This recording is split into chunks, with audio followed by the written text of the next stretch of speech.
Thanks for joining me. For those of Mhm. you that are viewing now, my name is Corey Williams, and I'm with the Fayetteville Public Library, and we're talking to author Wendi Coffman-Porter about her new book, Aether Ones by Wendi. We want to go ahead and get started. Wendi, just tell us a bit about yourself. Hello. I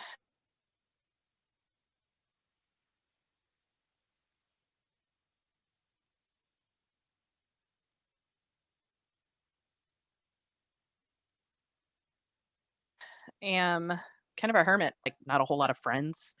So I invented them, literally. I grew up just creating people that followed me around everywhere I went. My parents used to tease me about, having to wait, 10 minutes for me to get in the car because the whole circus had to join me. And then I had to, put everybody's seatbelts on. And I mean, it was just bad. And I do remember that. It's kind of one of those weird little things that you remember from your childhood. But I started actually writing, modifying plays to do one or two people plays in fourth grade. And then the short stories and the writing just continued on and on and on and on and on. Eventually, I went to college for it. Technically speaking, I've written 5 books, but this is my first book to be published by a regular standard off publisher, Brown Books Publishing. They did a great job. The book's beautiful. The cover is as close as I'm going to get to what I consider perfect. And I mean, it's been a really fun book. My first books were all fantasy. This is my first sci-fi novel. And ironically, when I wrote it, I knew there was something special about it because it takes that sci-fi and that fantasy and puts them together into one single genre. And I've had a lot of fun. It's been a very, very entertaining trip to this point. I've really enjoyed it so far. So that should cover most of me. I mean, I'm married with 2 kids, so I suppose they're important too. Well, do you want to talk a bit about your book? Tell us a little bit about it. Sure. So this book is a book about Leilani Falcone, who is she's kind of like a special agent, kind of like a MIB type, not literally, but like that same kind of concept. Her job is to police the crimes that happen kind of like across state lines, but we don't really have state lines here. What we have is we have a great sundering or the big bang or whatever you want to call it has happened, and the magical realm was separated from the electromagnetic realm, what we consider normal modern technology. And But the magical realm was separated at one point, and then they both advanced into high tech with um with the same end result, but with different technologies. So in the Aether realm, you have everything's run with Eldritch, which, as many people know, is considered the base form behind magic, spells, that type of thing. Although nobody really casts spells anymore. It's all technology. And then you have the Kaldane realm, where people have developed into spaceships and, just your normal, typical high science fiction type. You've got an empire that, spans thousands of solar systems, and whereas the Aether realms are a little more broken, a little more. The government structures are based on planets, so it's one planet versus another planet versus another planet. There's not one big oligarchy over all of it. So yeah, and that's pretty much the basis behind the book, or a basis behind the technology behind the book anyway. And now you've got this group called the IIS, and their job is to police the 2 realms, basically manage and ensure that Aether creatures, these huge magical creatures, aren't coming into Kaldane space and wrecking havoc because these people don't know how to deal with magical based technologies. And that's her job. Her job is to basically stop insanity from pouring over into, you know, both sides. I mean, um, right now the Kaldanes, at the beginning of the book, the Kaldanes don't even know that the Aether world exists anymore, but they used to be very, very tightly connected. So The thing that I really liked about this book, because I'm more of a fantasy reader, but I like that you kind of mixed the fantasy and sci-fi together, but then also there's like this mystery element to it that it kind of reads like a kind of like a mystery novel of a like a cop mystery novel. yeah. And I don't know, how did you even begin that type of process where you're melding all these different genres together? So that requires just a tiny bit of psychosis. It really does. So basically, like I said, I started out as a fantasy writer. And my fantasy books, while I feel they're good books, they just didn't have that essence that made them pop off the page, you know. And so I asked myself one day, what would happen if this society advanced forward and, you know, went into the technological realm? What if they just, you know, continued forward like we did? You know, we decided to, you know, get better and faster and manufacturing and so on and so forth. And I just asked myself what would happen. And then, you know, everyone likes a good space opera. I mean, well, not everyone, I suppose, but you know, I like a good space opera. So I said, well, I got to have a space opera in there too. And then I said, well, what would happen if I split those two and then ran them parallel? So, you know, you've got the same world on both ends. So the worlds were literally split in half. You have an Aether version of the world and a Kaldane version of the world, and they're both basically sitting on top of each other. And so when I did that, I allowed myself this really fascinating cross cultural adaptation, you know? And so now I have the ability to have your standard space opera alongside of my fantasy realm that just rolled right into space opera. And that really is how I developed that. And I have to say that it is one of my favorite parts of it as well.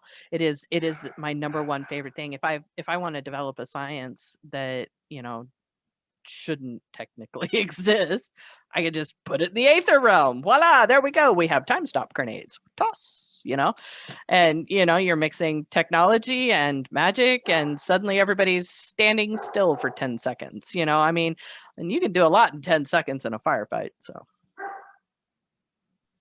And you kind of like you created your own races of, you know, it's not just standard elves, they're a type of elf, and you had like the genies, which is not what most people would kind of think of as a genie. And how do you kind of create that, keep that whole canon together as you're writing it? You know, that probably is kind of complicated. not that I'm attempting to sell any software, but I have a piece of software called Scrivener that the file is so large now that it is just impossible, you know, because I'm going on now 4 or 5 books of the same races, the same, you know, concepts, the same cultural adaptations.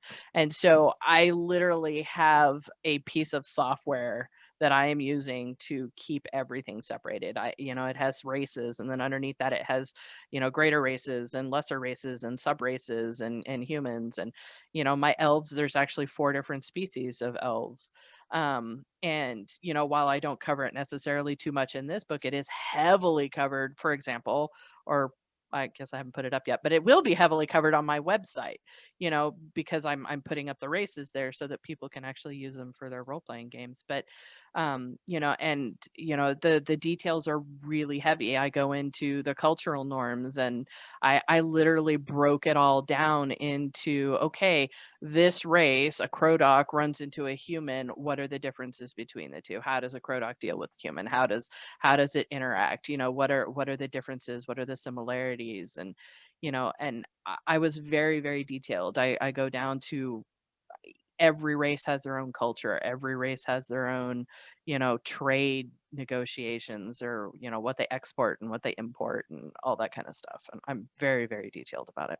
It's disturbing to look through the files. I honestly have to say that. Well, I noticed on your website that you did have like a role-playing background, and I was wondering if that did help you like in your writing, and kind of sounds like it did. Yeah, it does. My husband and I both of us GM, and both of us when we're running, we run a kind of mix. Our goal is that we use a generic role-playing system, so that we're not locked into one specific fantasy or sci-fi or anything like that. I mean, we own almost all of them, but we generally just use the generic universal role-playing system. But and so when we're using that, our goal is to try to ensure that we cover everybody. We've got vampires, we've got werewolves, we've got, we took White Wolf and we pulled that in, and we have your standard fantasy from D&D, and we pulled that in, and your standard one of the games we're playing, we've got Jedi. So I mean, honestly, the goal is to see what happens if we take anything that's been thought of, and if we put it into a universe where everything existed, then the two of us will literally sit down as co-GMs and we will discuss the mechanics. So you have this race. If it comes here, how do we take that adaptation from there and make it work in this universe that has everything? How do we make a Jedi or a Mandalorian or anything like that fit into a fantasy style universe? How do we make it fit into a, this multi-conglomerate kind of thing that we've got going on? And we work really hard and my husband and I will sit for hours just discuss mechanics of how a lightsaber works, or mechanics of how the force would work. And we try to encompass everything into one, which really helps in the concept of writing the book too. I was going to ask you, because that's the difficulty of science fiction, right? Is walking that line of true science, but also adding some fiction along the way. Exactly. And It's like I said, this is my first science fiction book that I've written. I had no idea how difficult it is to try to make the science that you're inventing basically look good enough that a scientist would go, huh, that's plausible. yeah.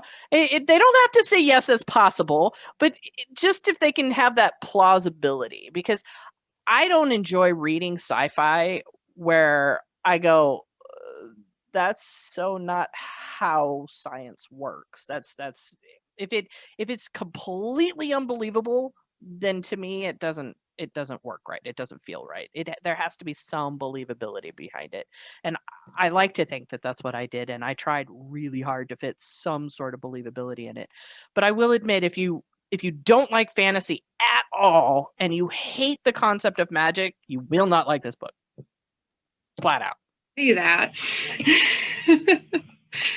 Yeah. There's just a great fantasy element to it, but it also kind of, I don't know, it works. It's this neat idea of like this scientific space odyssey world where these elves and these things can suddenly just invade, and that's her job, is to keep them from happening. It is kind of a Men in Black type. Yeah, it's hold on one second. Hogan, come here. Sorry. But yeah, it to me it's fun because I like the concept of taking magic and just taking it all the way down to its base. Magic is a manipulation of energy. So is our keyboards and our computers is just a manipulation of energy, and it's just a different type of energy. It's just a different band of energy is what my husband and I both call it. But and that's what this story is about, is eldritch or magic is just another band of energy that they've learned to tap. I was going to ask you, reading this, because obviously you do like fantasy, but you must read some science fiction. And I was curious, what authors kind of inspired you? You know, I tell people all the time, um, uh, my call sign in most video games is Armin Harrington, and that is based off of David Weber and his Armin Harrington, his Honor Harrington series. And it's a call sign that I picked up when I was, God, I want to say I was 18 years old, that, at almost 50, I still use, you know? So, I really, really love Elizabeth Moon. I really love David Weber. I just, they were very instrumental in my concept of what I thought a space opera was. And so I had this really strong feeling of what a space opera should be. And so in Caldane Space, I'm pretty along their lines of how this would all go forward. Because I really liked, I was very, very shaped by both of their writing styles, and many, many others. Those are just the two main ones that I read basically everything they put out. I mean, David Weber still puts stuff out. I will honestly say I haven't read anything recently, but I mean, he does. Yeah, He does still put out quite a bit. So yeah, and something I noticed in it, going back to line, kind of the, I guess maybe the only way to phrase it is like the good buddy cop comedy between the characters, where there's a lot of back and forth. There's a lot of good wordplay that I don't think often happens all the time in science fiction and fantasy. But before we started, you'd mentioned that you used to train canine dogs, and I kind of yes. wondered if your background in that had kind of contributed some to that. So remember, I grew up in a military. So I went from military base to military base to military base. And then, also growing up, my father, who was in the Air Force, his friends were all police officers. So, and then I married a Navy man who comes from a special operations background. And he has special operations friends from the Israeli Mossad. And I mean, just so I'm surrounded by military and paramilitary individuals on a fairly regular basis.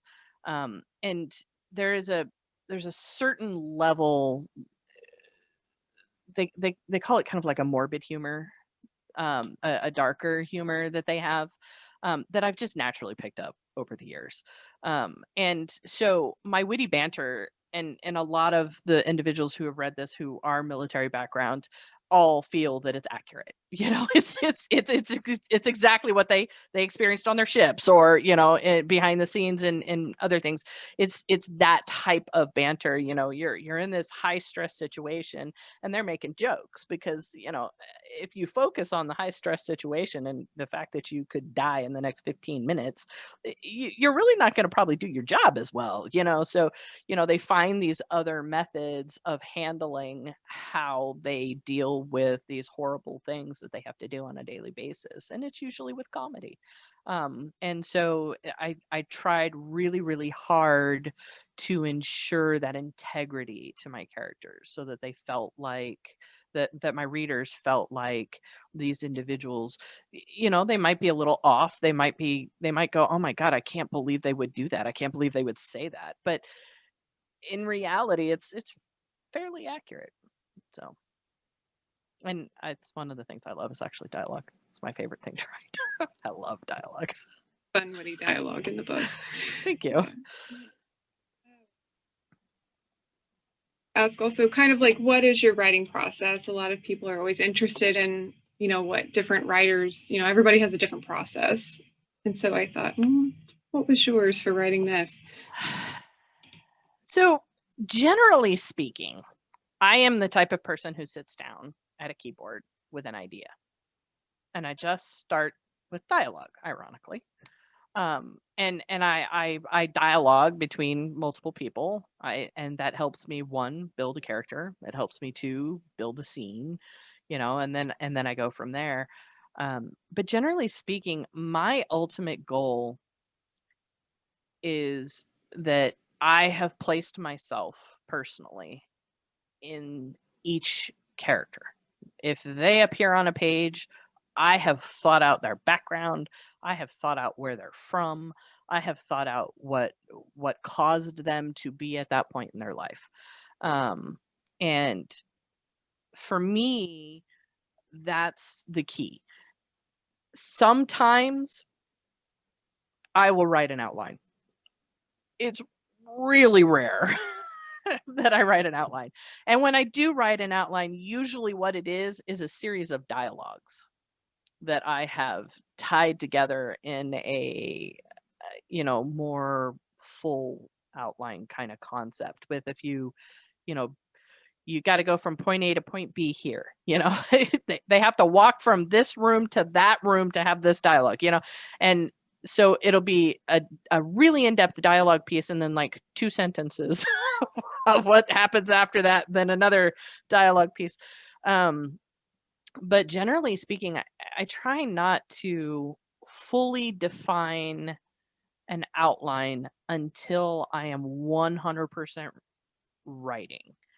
And that's more the case now than it was when I first started writing. When I first started writing, I just wrote and thought afterwards, maybe I should cut it here, and then with this book, I wrote an outline that had no ending. And then with the second book, I wrote an outline that didn't have an ending for like the first 6 months. And then I finally came up with an ending one night, woke up in the middle of the night, had to come out here and jot down what I wanted to do for an ending. But for the most part, and my outlines are like, unless they're dialogues, they're like 2 or 3 sentences. It's literally just, hey, you need to cover this. Hey, you need to cover that. Make sure you cover this. And that's it. There's no, otherwise the scenes are all in my head and they just kind of play out as I go. And in a lot of cases, I will start writing and end up throwing out 2 or 3 chapters of outline because the character, I say, as I'm writing it and I am pretending to be that character, whatever character is there at the time, I realize this is what that character would do. Fascinating. You lost your light.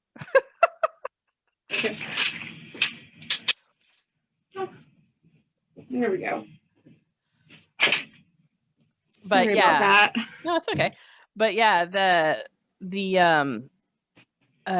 it's, I don't know. I guess I just put myself in the shoes of the character and I go and we see what happens from there. Sometimes I literally won't know what the character is going to do or say until they say it in my head. They're real people. They show up, they interact, they go home. I don't know. I don't know how else to word it. That's probably not the most appropriate way, but it. I think a lot of authors are that way. These people live in their heads. Mm-hmm. So it's almost like I've heard a lot of authors say that they kind of just let the characters tell them what the story is. Yeah. And I've heard people say the opposite, that they start from the end and work their way back. Yeah, I couldn't do that. Oh my God. I can't even comprehend that, to be honest. I don't, I think it's awesome that those people are capable of doing that. I'm not one of those people. I can't do that. It is the person is the one telling the story, not me. So my husband tells me that sounds insane. So it is what it is. Do you have any advice for aspiring authors or authors that are wanting to get published? Or so authors that are wanting to get published? No, I really can't help you with that one. I had a ton of trouble. Brown Books is great. They are wonderful. They do turn down authors all the time, but they are a pay to publish. And so, but they're not a pay to play kind of thing. So you send them your manuscript, they decide whether or not it's acceptable, then you go forward. And the only reason you end up paying up front is because you keep 100% control over everything you write. So they don't own it. In my opinion, that has been the most important thing. I don't want anybody else to own it. It's my intellectual property. It's nobody else's. And I'm not comfortable with, only taking 30% of the sales. With Brown Books, I get 100% of the sales, and I can live with that. I like that. But it was extremely difficult. I I had no idea how difficult it was to publish. I was like, wow, this is painful. It took me a whole year from start to finish. And it is painful. Really, really, really love what you're doing to do that. Um, and but I have to say that the quality and the output was spectacular, and the people at Brown Books are amazing. They're very supportive. They're very helpful. They're doing a lot of work to help ensure that this book is, really, really successful, and it's in bookstores all over the United States. It's on both coasts. It's pretty much everywhere in between. I was on Barnes and Nobles the other day just typing in different, zip codes, and boy, it's on the shelf everywhere. So that was really nice. There is a very big benefit to going with a standard publisher versus trying to do this yourself. Um, but it is so much work. You really have to love what you're doing. And I do. You do. Editing is usually the worst part, a lot of people say. You know, I am very lucky. My editor and I didn't go round and round. She was actually really impressed with it. She said it felt more like a line edit than anything else, which as a writer made me really happy. And the only thing she really, really, really bitched at me about was, show me, don't tell me. That was literally the only thing we went round and round about. And how to spell the word gray. Dialogue. Yeah. It's just, yeah, no, most of it was great. Yeah, I had too much, he walks from here to there. She's like, no. She's like, go back and do that again. Yes, ma'am.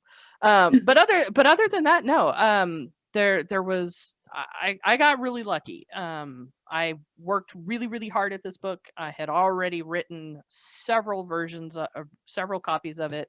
My degree helped a lot. I will honestly say, because my degree is in creative writing. So I knew how to do quite a bit of my own editing on my own. And I had already done, 5 versions before she got it. So, I will admit, though, that by the time she and I were working on it again, I was done reading this book. I mean, you can only read something so many times before you're like, I want to put it in the fireplace. It was just like, holy cow. I mean, it's a great story and all, but oh my God, it's not worth reading 10 times. Some people might disagree with me, but whew, not for me anyway. Yeah. So will there be a second book in this series? So my publisher especially wants to make sure that I preface, this is not technically a series. What I have done is I am keeping the character. So Leilani Falcone will continue her career after this. But because I have written this in a 100% self-contained job, basically, her job is to find out what's going on and to fix the problem. That whole not military, that whole police structure. This is a case, figure out what's going on in the case, fix the case, arrest the right people. That happens in this book. And then we have a second case after this book, and then we'll have a third case after that book. And I have the third case, laid out, and notes jotted down on what I want that case to cover. The second story for Leilani Falcone, the second case, is a missing solar system. Her job is to go find a missing solar system. She's going to go find this missing solar system and figure out what happened to it and why it's not on the grid anymore, and so on and so forth. And so the next one is just another story in her career and what happens.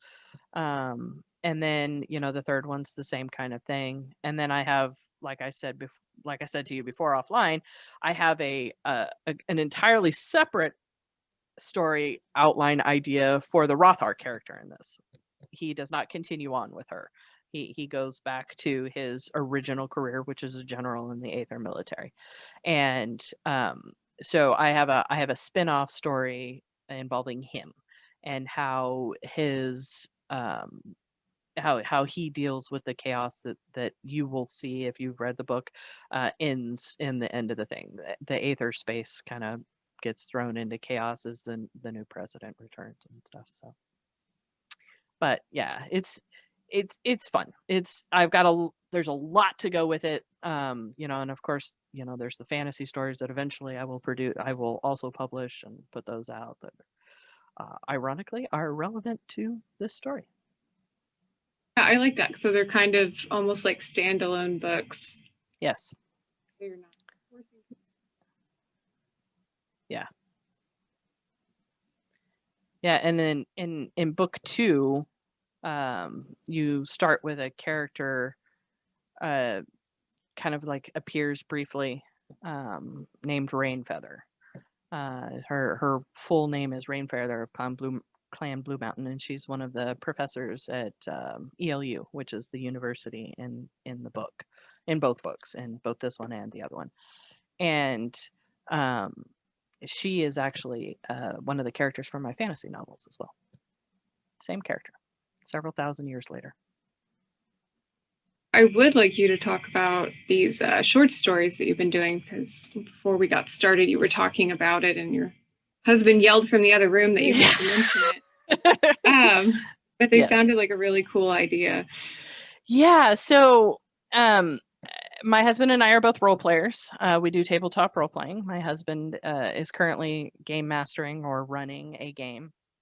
And I am playing a character in that game. And I was so inspired by the character and my husband's new world that I felt the need to start a series of short stories. They're anywhere between 6,000 and 10,000 words, so they're full short stories, but they're definitely short stories. And basically, we have a cat burglar type character called the Shade. And the Shade basically got caught doing a crime and was sentenced to what's called an elven soul prison. And in this elven soul prison, you're basically your soul's removed from your body and stored long term. And it was a 5,000 year prison sentence. And she was like, whatever, I'll get out. It's not a big deal. And well, when you lose your body, it's really hard to kind of get out of prison. And so 5,000 years later, basically, she is a character from an extremely high-tech society, very cyberpunkish, but in space, multi galaxies, literally multiple galaxies, very Star Trek-ish type tech level. And she ends up waking up in medieval times where dinosaurs are running around, and she's like, I got nothing. What happened? And basically the concept is that this is a post-apocalypse world.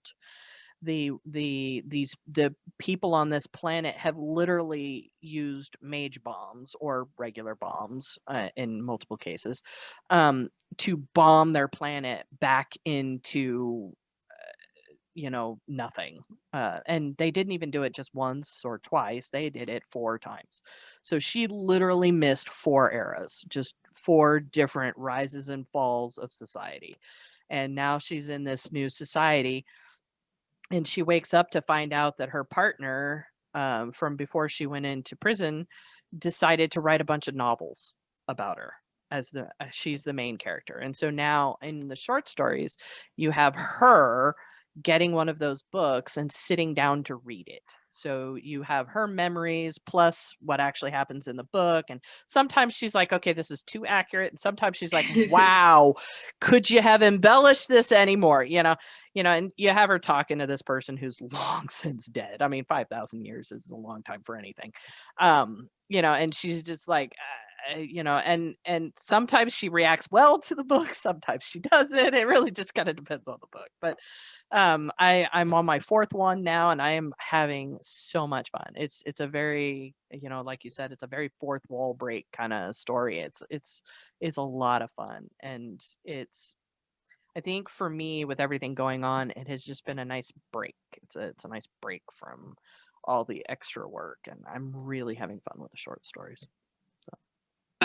And I think I told you this. I've noticed a lot of people are interested in short stories. You know, at this time, you know, focusing on a 300-400 page book is a little difficult, but a short story is easy to focus on and, you know, read, and it makes you feel accomplished when you finish reading something, right? So, Yeah, you know.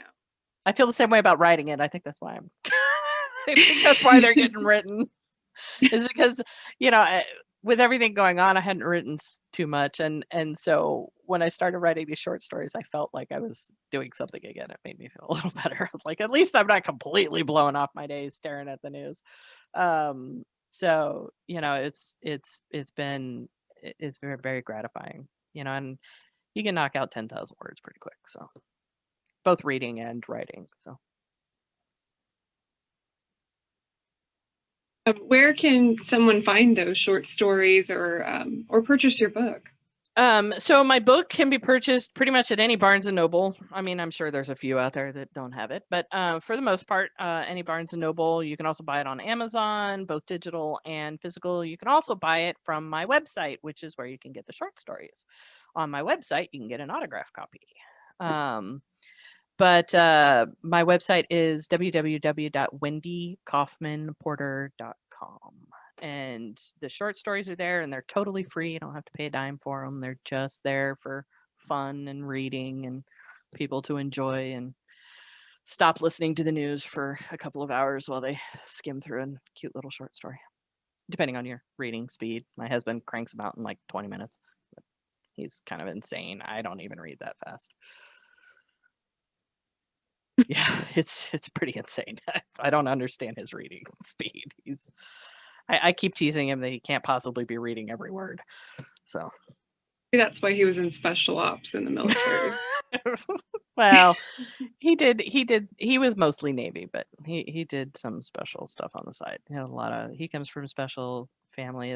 His grandfather who raised him was a Navy SEAL, and his father was a pretty big name too. So, you know, one of those, he was a Navy brat from a Navy brat from a Navy brat kind of thing. Yeah. For joining me and talking about your book. And I don't know, I really enjoyed it. I thought it was a great one. So Thank you. And yeah, and thank you for all of you who have watched from home. I hope you all have a good night. You too.